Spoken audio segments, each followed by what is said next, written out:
प्रिय छात्रों, आज का हमारा यह ई लेक्चर ऑडिटिंग सब्जेक्ट के ऊपर है, जिसमें आज का टॉपिक है कपट या गबन, फ्रॉड।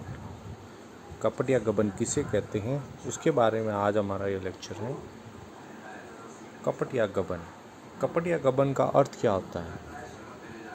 कपट का मतलब लेखों में जानबूझकर योजनाबद्ध तरीके से दूसरों को धोखा देने के उद्देश्य से और स्वयं को लाभ पहुंचाने के उद्देश्य से अगर कोई गलती की जाती है या कपट किया जाता है, उसे हम कपट या गबन कह सकते हैं।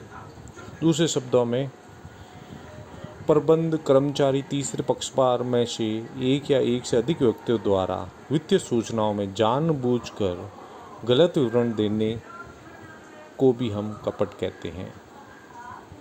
इस प्रकार कपट में मुख्यतः रूप से निम्न बातें सम्मिलित होती हैं। पहला, हिसाब किताब में गड़बड़ी, गलत वर्णन, दस्तावेजों डॉक्यूमेंट्स में चेंजेज करना। नेक्स्ट, संपत्तियों के एसेट, कैश, लेबर, गुड्स आदि का फ्रॉड करना या गबन करना।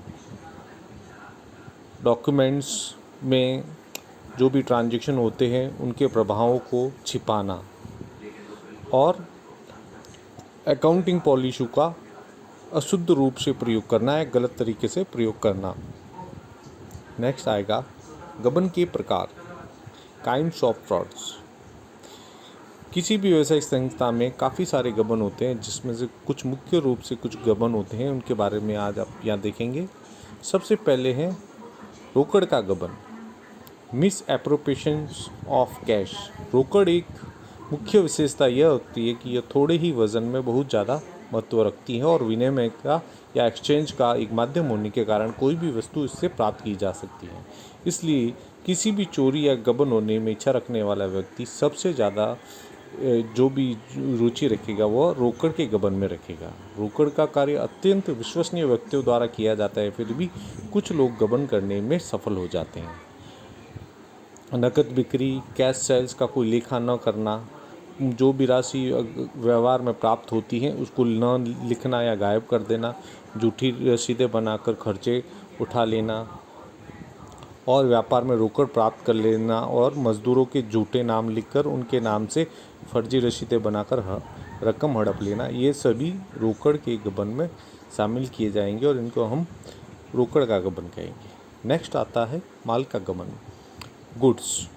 यह देखा जाता है कि काफ़ी सारे व्यावसायिक संस्थानों में रोकड़ की जगह माल पर नियंत्रण काफ़ी कम रखा जाता है, इसलिए कुछ कर्मचारी माल का गबन करने में काफ़ी हद तक सफल हो जाते हैं। संस्था में ऐसे माल का गबन आसानी से किया जा सकता है जो काफ़ी हल्का हो, आकार में छोटा हो, मगर मूल्यवान काफ़ी ज़्यादा हो। माल का गबन कई प्रकार से किया जा सकता है, जैसे स्टोर से चोरी करना, क्रय खरीदे हुए माल को स्टोर में नहीं भेजना और गायब कर देना है, ग्राहकों से मिलकर अन्य काल्पनिक जमा पत्र दिखाना और माल को अपने पास रख लेना। नेक्स्ट पॉइंट आता है लेबर। लेबर के संबंध में भी काफ़ी गबन किया जा सकता है। श्रम का गबन या लेबर का गबन अधिकारियों द्वारा किया जाता है। अधिकारी क्या करते हैं, अपने संस्था में लगे हुए कर्मचारियों की तनख्वाह संस्था से उठाकर उन लोगों को अपने घर के कामों में लगाना और घरेलू नौकर बना के रख देते हैं और उनका पेमेंट ऑफिस से किया जाता है और काम निजी कराया जाता है। इस प्रकार के गबन को हम श्रम का गबन कहते हैं।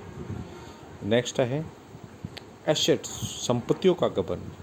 यह भी एक गबन का प्रकार होता है, जिसमें संस्था में कई गबन के तरीके अपनाए जा सकते हैं, जैसे व्यापार के लिए क्रय की गई संपत्तियों को स्थान पर पुरानी संपत्ति व्यवसाय में रखना और नई संपत्ति को अपने घर ले जाना या निजी प्रयोग कर लेना, जैसे नई संपत्ति का निजी प्रयोग करना। नेक्स्ट है सुविधाओं का गबन। संस्था की सुविधाओं का गबन करना एक सामान्य बात है। यह सत्य है कि इसको गबन की श्रेणी में नहीं रखा जाता है, जैसे व्यावसायिक कार का कर्मचारी द्वारा निजी कार्य में प्रयोग करना, कार्यालय के टेलीफोन का निजी प्रयोग करना। नेक्स्ट आता है हिसाब किताब में गड़बड़ी, अकाउंट्स में के ट्रांजैक्शन में गड़बड़ी करना। हिसाब किताब में गड़बड़ी संस्था के स्वामी द्वारा या प्रबंधक द्वारा, संचालक द्वारा, उच्च अधिकारियों द्वारा किया जाता है। इसके अलावा कभी कभी छोटे कर्मचारियों द्वारा भी किया जा सकता है। हिसाब किताब में गड़बड़ी का मुख्य उद्देश्य दो प्रकार के होते हैं।